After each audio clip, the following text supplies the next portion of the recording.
And welcome to another MoTeC webinar. My name's Pete Swinney and today's subject is tuning boost control and an M130 GP Lite package.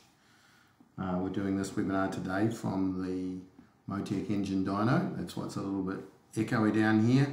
So we're going to go through some parameters and make some explanations, and then I'll give you a demonstration of the operation of the boost control and how it works with the GP Lite setup. Alright, first some basics. Alright, so one of the very biggest differences between the M1 series of ECUs and the Gold Box series is that when we refer to boost, the boost is an actual boost. So if we say the engine is running 100 kPa of boost, the map sensor would be reading 200 kPa.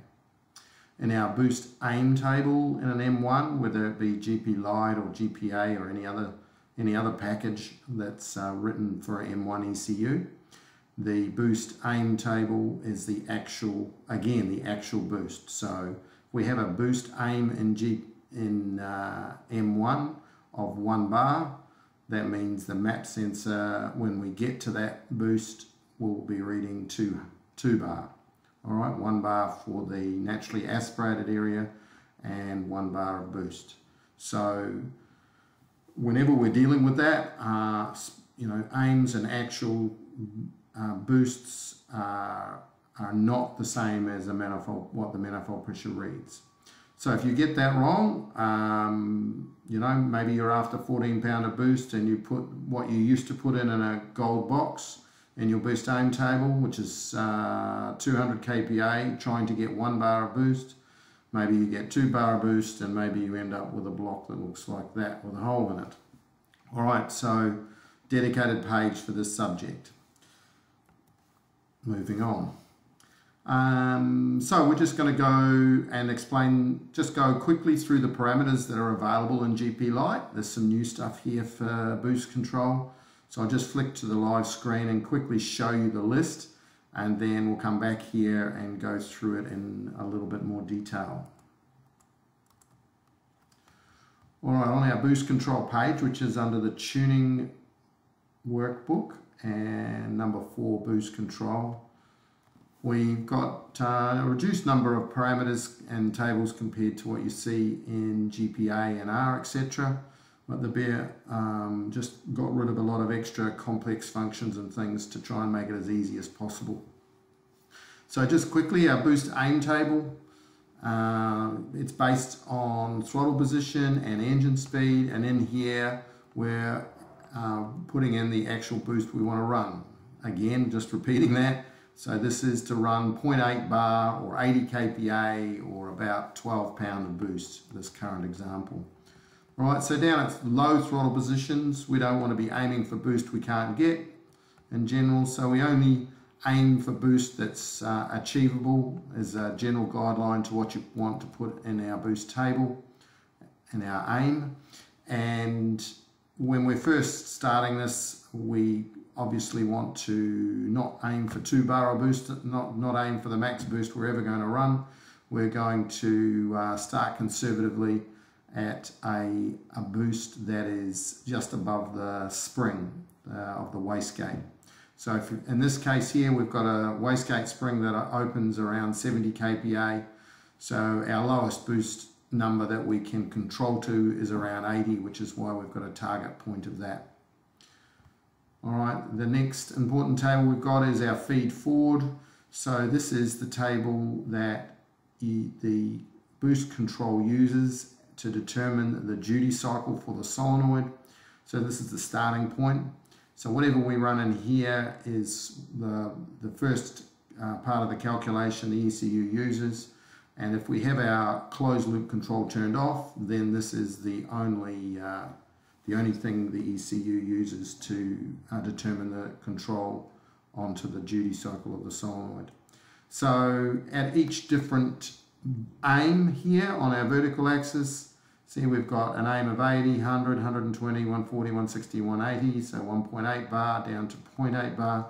We will require a different duty cycle to achieve those different boost levels. And at different engine speeds, we get a bit of variation on what that duty cycle, the correct duty cycle is. So we have a table to do that. So we could actually pre-configure this and just start with some low numbers, something like this as a starting point. So we might as well get that done now. And later on we'll go through and actually tune this table. Once we start updating this table, if we see that generally we're say 10 numbers too high or too low, I'll just scale the whole table accordingly, just to try and keep it in some sort of order. All right, now now we start into our PID settings. Now in the GP Lite package, we've got a simplified version of PID where we've got our proportional hard-coded, our derivative hard-coded, and our integral kind of hard-coded, but giving you some ability to control the total amount of integral and to scale the integral up and down. So before we get into the integral side of it, just going down the list here, we have a minimum and maximum integral. So this is the minimum and maximum amount of duty that the integral gain or the integral part of the PID is allowed to alter the starting point. So for example, if we started at 20% duty and there was a large error in the boost over time, and say it was over boosting by a lot, then the integral can wind out up to 30% of duty in this case. All right, so integral is the component of PID that fixes the error based on time. So the longer the boost is away from the aim, or the longer that it is not meeting the aim, then the more the integral winds the duty in the right direction to correct it. Now the problem with integral is that if the boost is not able to be controlled at the particular engine speed that you're at, so for example if you're at 1000 RPM and you've got a big turbo and you're at wide open throttle, then it's not possible for the engine to make boost at that point. So if we have active integral working at that time, trying to make boost when the engine's not capable of making boost, and we have a large number like our 30 here, then you get the solenoid duty winding up to an unreasonably high number, and then when the turbo does start to make boost, that high number causes an overboost spike. So one of the tricks with integral is not to have it active in areas where the engine cannot make boost. So rather than having you to try and work out the settings for that, we've got some parameters here for you to fill out, and we do the settings in the background. So there's 3 new parameters that you haven't seen in GPA or R and so forth that we've got in this software, and if we just go through each of them quickly, you'll see what they mean. Alright, so the first one is basically the point at which the turbo starts to spool. So if you've never run this engine before, you're not going to know what to put in here, but after a couple of pulls on the dyno or some testing, you'll be able to update this parameter to be precise. So if you imagine if you went to wide open throttle at 800 revs, the correct number to put in here would be the engine speed where the turbo started to spool up. All right, so somewhere close to where it really, the beginning of where it ramps up and makes its full boost amount. All right, so the beginning of the acceleration of the turbo itself at that point is what we want to put in. So you can start with a higher number. It's safer to do that rather than a lower number. So let's say 3,300 RPM, and in this case here, the full boost minimum is what engine speed is this turbo consistently at its maximum maximum boost. Again, we're not going to know exactly what that is until we've run it a little bit, but let's type in around 1,000 more and get started. We'll go back to these parameters after we've had a couple of ramp runs to look at it. Right, and this is the throttle position at which the engine won't make boost.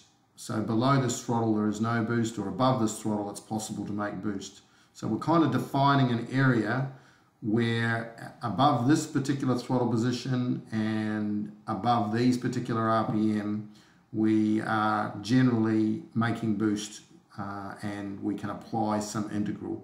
So we do some calculations in the background. If you want to see what they look like, if we just go to F6 here, this goes through those parameters for you and explains what we're doing in the background and how that works. All right, and we've got a reasonably soft calibration in there. So if you want to scale that up just in general, so we can apply a scaling factor. It's just like a multiplier, and that makes the integral gain more or less aggressive. All right, and final parameter we've got here is the PID control itself. So you can choose to turn that off. A lot of users, I understand, actually still use what's called open loop method of boost tuning. And so open loop in an M1 would simply be the PID or the closed loop control turned off, and the control onto the wastegate actuator, or the duty cycle, would just simply be these numbers that you put in this table. So that's open loop control. But it really is, the M1 will do a really good job if you give it a chance and work a little bit with the PID, and it'll do a really good job of providing boost that's exactly on aim, and that gives you good repeatable power, and without over boosting and things like that. Right, so I'm going to turn it back on here so we don't forget, and Control S to save that. Right, let's just flip back to the presentation and see what I've missed. Right, so that's just going through our boost aim main. Now the thing with our boost aim main is eventually this should be the maximum boost you ever want to run on this engine. Now when we just get started tuning, of course we start with a low number, but eventually you'll work your way up in boost aim and get to the point where this becomes the maximum boost the engine will ever run. If you want to run less boost than this, then you have at your disposal what we call boost limit tables. Let me just flick it back and show you those. All right, just press F6 to come back to normal. Down here you'll see this calibrate here, we've got boost limit tables. I'll press that F6 again so you can see them. So we've got 5 boost limit tables here where we can, for whatever reason, choose to run less boost. So the number in here means percentage of our main aim boost. So if our main aim was 80 kPa of boost, then while this table is here, that's basically outputting that we are getting 100% of our 80 kPa. You can see what happens as the engine temperature goes up, we're requesting less, and then when we get to 140, it probably should be 0, which will end up down at the wastegate of 7 pound. Okay, I'll just skip engine boost limit for now. We've got one that you can tune for exhaust temperature, one that you can tune for inlet air temperature, and one for vehicle speed. So if I wanted to configure a speed sensor, I can have less boost as I go off the line for drag racing, and then as I go down the track, as engine speed gets, vehicle speed gets higher, we can ramp the boost in when you've got some more, maybe downforce or more traction, whatever's appropriate. So I'll quickly just configure this. So first of all, we highlight here, this is a table. If you look, this little icon means a table. And we press A for axis, tick on vehicle speed. We can generate a table quickly, go from 0 to 100 in, let's say, 20 km/h sites. And I might add another one at 5 and maybe one at 10. Some different ways of doing it. Okay, and now we might run only 70% of our boost, then going to 80, 95, and then by the time we're doing 20 kilometers an hour, we can have all our boost in. All right. Last one to look at on the engine on boost limit side is the engine boost limit. So this is a 10 position table, and it's designed and is set up so that you can wire this to a 10 position switch on your dash, and then as you go you can run different boost levels depending on where you are, whether you're on the street or on the track or who's driving.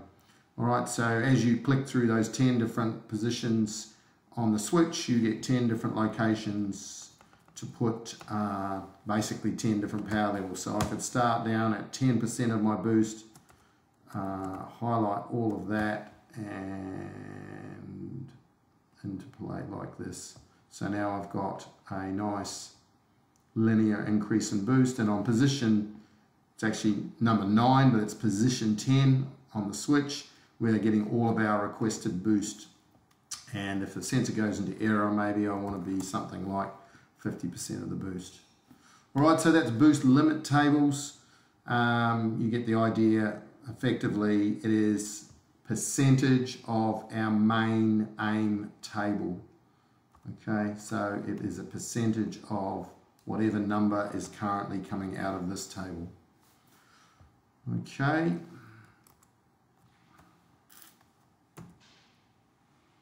All right, feed forward we talked about. In gold box terms, that was called normal position, but basically it is the starting point for the calculation. So whatever number you have in this feed forward table is the duty cycle that is applied to the solenoid, and that duty will change based on whatever the PID calculations are at the closed loop side. All right, very briefly on PID, we could spend a month on it, but the P component, which is locked in the software at 0.25, basically fixes the instantaneous error between the aim boost and the actual boost. The integral that you have some control by setting the engine speed boundaries for where your turbo makes boost. That is the way the PID behaves based on the amount of time that it is in error, that the boost is in error, the amount of time it's in error or time away from its aim. So the longer there is an error, then the more the more the integral goes to fix it. And the derivative is like a damper. Again, that doesn't have that much effect unless the number is too high. So for that reason, we preset it in the software at that number, and because this is what we've found has been quite useful for 95% of applications. All right, so if you want to learn some more about PID other than going to university, there's a few of our webinars that discuss PID, because it's used in a lot of places inside an ECU for determining, idle control, launch control, all sorts of things. Use PID as a closed loop, or a method of achieving a nice closed loop behavior. So, all right, so here's a diagram on setting those boundaries for how the turbo spools, if you like. So we went through this in the software. We've got a minimum and maximum clamp for our integral, and we've got a integral gain boost boundary minimum. All right, so if I look at a ramp run here where we've got some log data and we see our boost pressure, which is the green line. So you'll always get a little bit of boost when you go to full throttle, so that's not really what you want to look at. See this part here where we've got the boost starting to wind up. All right, so it's the turbo spooling and accelerating here. So at the bottom of that, beginning of that ramp, that's our boost boundary minimum. All right, and then our full boost minimum engine speed, all right, is the point at which we're right on to boost, okay? So whatever the engine speed, in this case, we're just starting to spool the turbo, so our boost boundary minimum engine speed is 6,200. This is on a big turbo, all right, and we're making reliably boost at around 7,000. All right, so yes, this was on a large turbo Evo. That's why it's so late in the engine speed. The engine speed so high. All right, I think we covered the rest of that. That we have big numbers in the integral minimum and maximum while we're tuning initially, and then once our tuning is finished, our boost should be pretty well under control, and these numbers should be able to be reduced down to ±5 to 10 for our clamps. All right, and if we want to get aggressive with our integral, we can add its aggressiveness, or add some more scaling to it, which is a multiplier, a means to simply increase the effect that the integral has during the calculation process. All right, so this is just a recap on how the boost limit tables behave. So effectively, the ECU looks at the boost aim main request for aim, and then looks at all these other limit tables, and if any of them are lower than the current requested aim, then it chooses those. And then that limit is a percentage of the boost aim between boost aim and 0 kPa. In GPA and GPR, that limit is actually a percentage between boost aim main and the activate parameter, but in GP Lite, activate parameter is set at 0 kPa of boost. All right, so I think we've been through most of this. The setup of, before you get started on your tuning, to set up all the tables and parameters appropriately, and your limit tables, go through those few parameters, and then you start by carefully testing what boost is made for each given duty cycle. All right, and we start with a low duty cycle and simply see if the duty cycle in our feed forward table, that's what I'm referring to, is correct for our current aim. So we might start with an aim of 80 kPa, then have a look on the dyno or on the street, go to full throttle, see how much boost we actually make. If it's too much, we can drop the number down in the feed forward table. We're also going to look at what the PID effect is. So there's only one way to do that properly, and that's to just try it, and I'll show you live what's going on. Okay, so I'll just get this engine started. All right, I can see something straight away. The boost limit state, so that is the boost table that is having the control over what the ECU is doing. So right here it's saying the boost limit state is engine, so the engine boost limit. So if I have a look here, that's a good reason for that. Let me just press F6. That's because I have no switch, and so this system is in default, and if you recall, we moved that number to 50.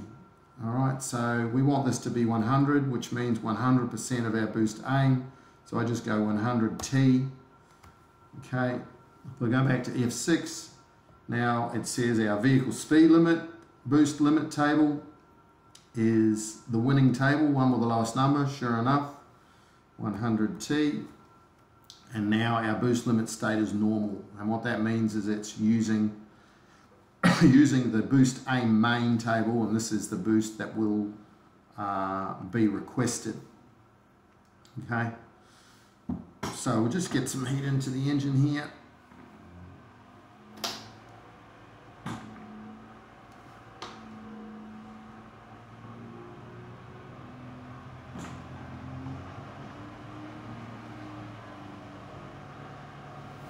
So the boosts are now active, the control's active, so while we're just warming the engine up a little bit, I'll pause the data and we can see that currently we have a boost aim of 23 kPa and we've got no boost pressure, we've got no throttle.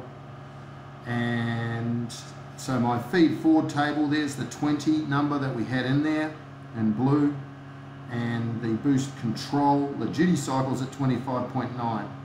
Now the reasons at 25.9 is that the proportional part of the PID is adding 5.9 numbers to try and fix the boost. Of course we haven't got enough throttle and engine speed on to make any boost, particularly throttle's what's limiting us. So we're not making that boost because of the way we've got the integral configured with our boost boundary and so forth. There's no integral trying to make boost, so we are just stuck at that point where the duty is stopped at that point. Alright, it's basically there is a certain error and the proportional element of the PID is trying to fix that. If we made the proportional higher, that number would be higher, but we don't have any control over that in this software. Okay. So we've got our closed loop on, and so the fuel mixture aim in this case is 0.92 and the closed loop's keeping us nice and tight. We could go over while we're waiting on it to warm up and have a look and see what so it's just pulling a little bit of fuel out, which is good.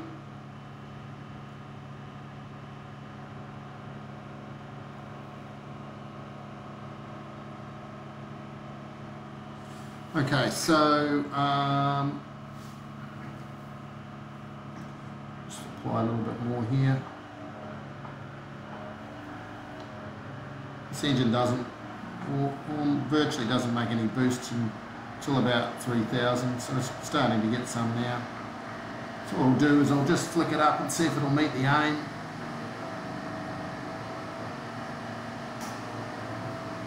Alright, not quite. Right, so now let's just pause that. So we can see I've gone to 100% throttle and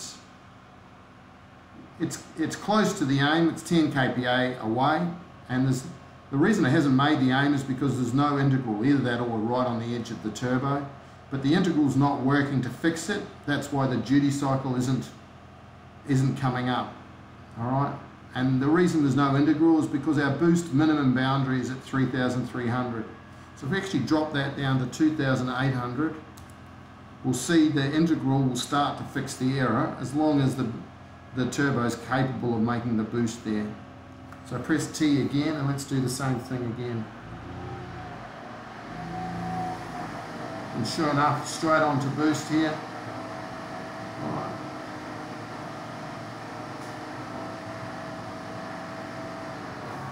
Okay, so let's have a look what happened. Press T, I'll go to F6. So you can see our integral, because now we're allowing some integral to happen. We've got the proportional amount started because we had a big error here. So our boost pressure is yellow and our aim is in green there, so the proportional added 10% to the duty. We started with a number of 20 and the control went to 35, closing the gate somewhat, and in the end when we sat there we ended up with the integral, see the integral winding up here in the green to try and fix it. Right, and eventually we get very close to our aim and we can see our boost control number, you know, is around 30 to give us what we want here. All right, so we can actually go and fix our feed forward table at this point. Let me just bring that back to idle. So if I go back to F6 here, see the process we're doing here now is getting the feed forward table correct. This is the key thing to get as good as you can. If you have a very good feed forward table, your boost control will be amazing.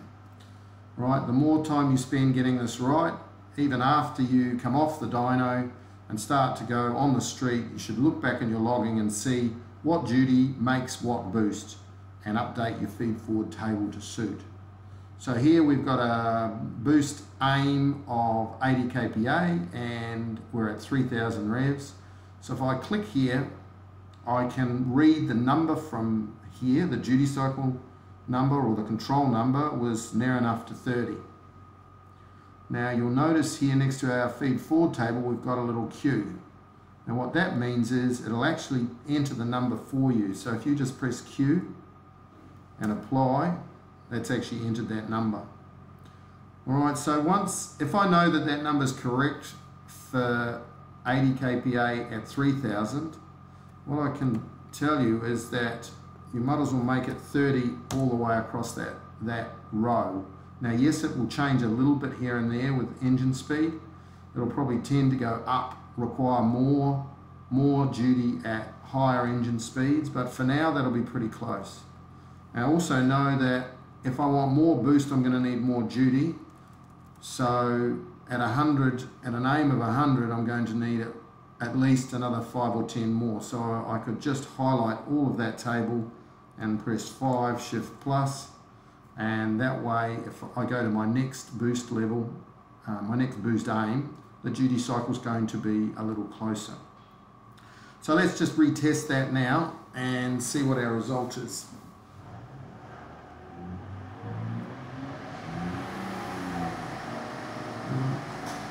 Right, so now you can see we're straight away very, very close to being right on.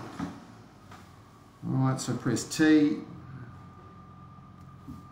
and in the end it needed about a number to give us, if we really want to get precise, a number of 32. So I can update that number of 32, okay, and we're good to go. Alright, that's actually, that 1 point is probably enough to get me in the ballpark. I'm going to add another, say, 3 Shift plus numbers here, and it's not going to be that much different at 3.5 or 4000. It'll certainly be stable enough for us to do a ramp run, and gives us a head start on the numbers for higher boost levels. But while we're here at this engine speed, let's just change our aim to a higher number. So now I'm going to target 100, which is 1 bar of boost. Control S, press T, and let's see how we go.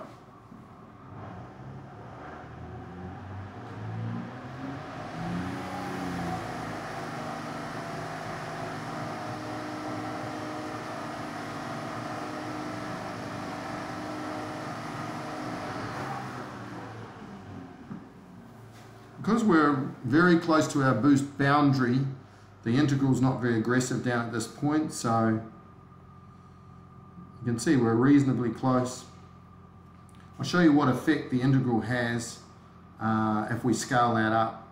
So at the moment, if we look down at this, when there's a large error, see the error here between the aim and the actual boost pressure, our proportional, let me push F6 for you, our proportional is adding a lot of duty, alright?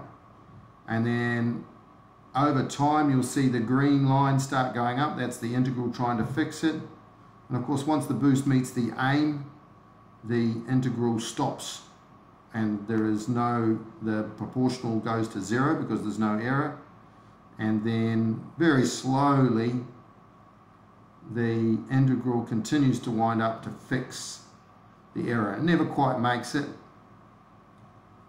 because the integral component down at that bottom end of the boost boundary is very low. So let me just show you, we're actually going to repeat that test again. And the only thing I'm going to do now is actually scale up the integral. I've never scaled it, so let's see. Let's go 200%.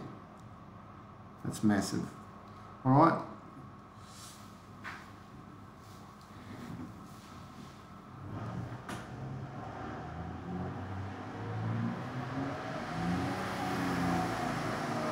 So the integral caused an overshoot.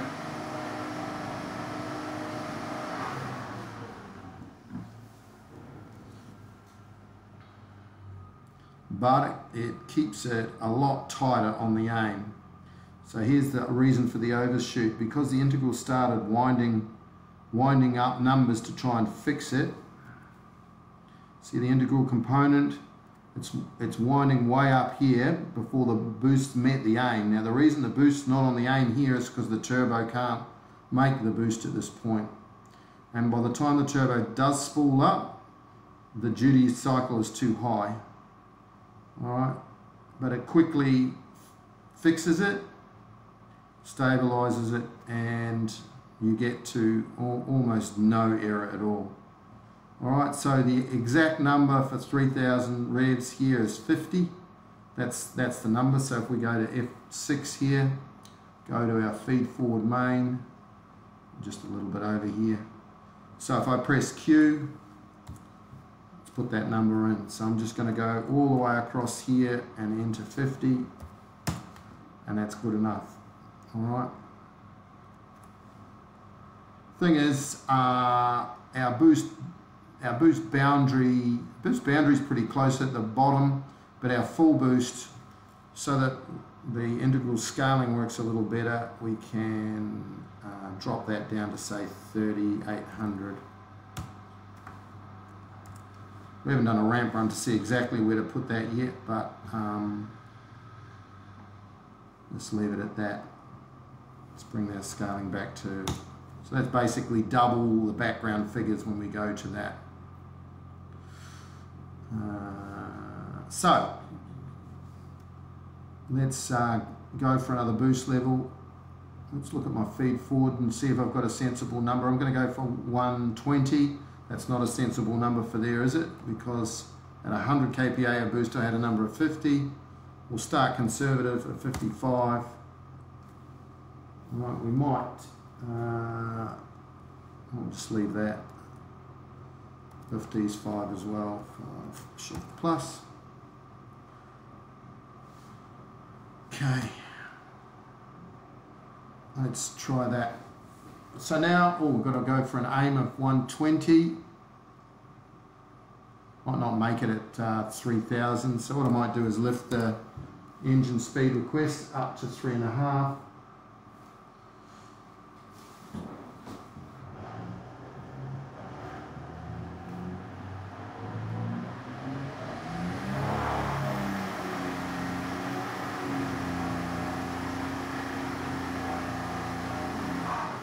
Alright, so again, because we've got the integral scaled too much, we've got an overshoot. So I'm going to repeat that. I've got a number here, but I'm going to bring this back down to 0. So this is using the numbers we think you should use based on those parameters. So let's just try that again.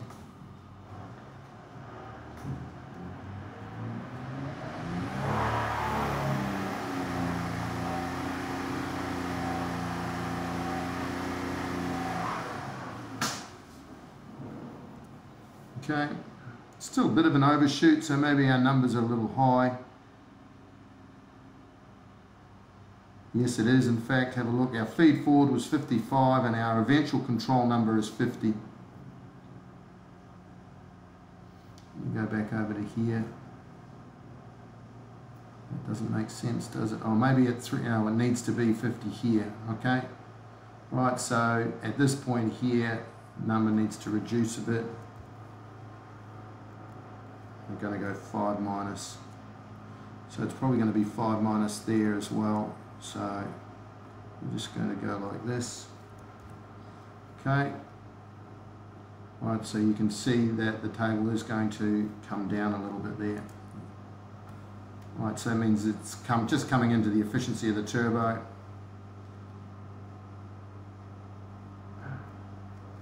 Alright, so we've dropped that down now. Let's try it again.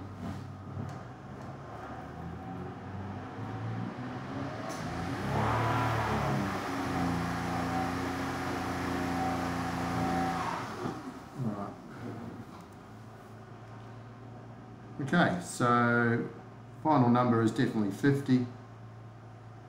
and that overshoot's coming because our feed forward numbers are a little, oh, the dyno is flaring, that's why. So the dyno's flared up a bit and caused the overshoot because the numbers there aren't right. Okay, alright, you get the idea. So you can see a couple of pulls, we get some numbers that we can deal with. It ends up being virtually perfect for the control. And if we set the feed forward number correct, then that makes the boost control at all levels so much better. Alright, so the process is you go to those different places. Normally we'd be doing ramp runs by now, so we can do one through if you like, and we can see where the errors are in our feed forward table and then update them. So we'll drop our boost aim back down to 100. Now obviously normally you would be listening to the engine to make sure you're not getting detonation.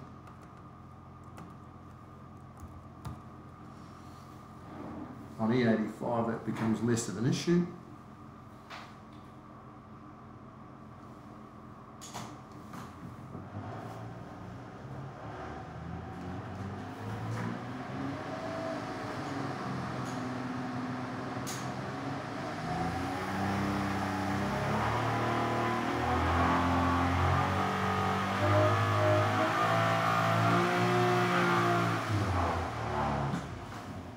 Okay,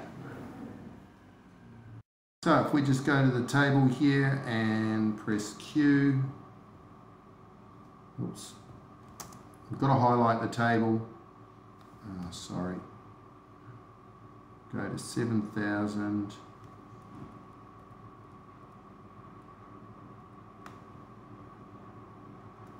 press Q, apply. 6.5.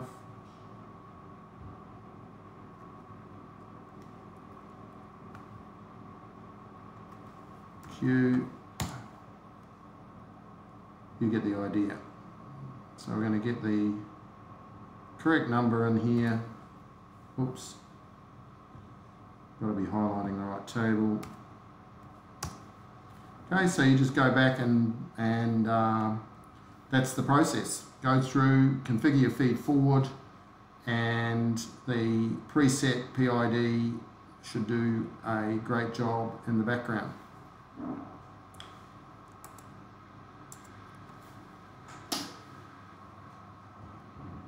Okay, just checking. No, that's it. All right, good luck and thanks for listening, and we'll catch you next time.